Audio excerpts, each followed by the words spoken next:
Ramazan ayının gündəlik duaları imsak və iftar vaxtına keçməzdən öncə kanalımıza abunə olmağı unutmayın. Mart ayının 18-i Ramazan ayının 18-ci günüdür.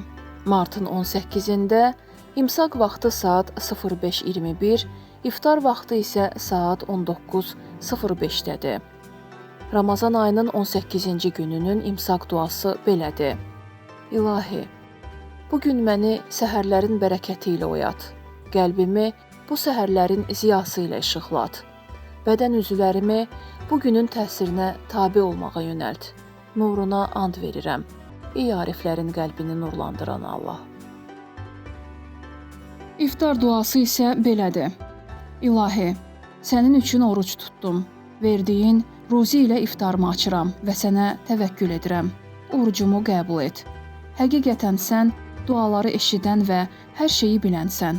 Ey geniş bağışlama sahibi, mənim günahlarımı bağışla. Allah orucunuzu qəbul etsin.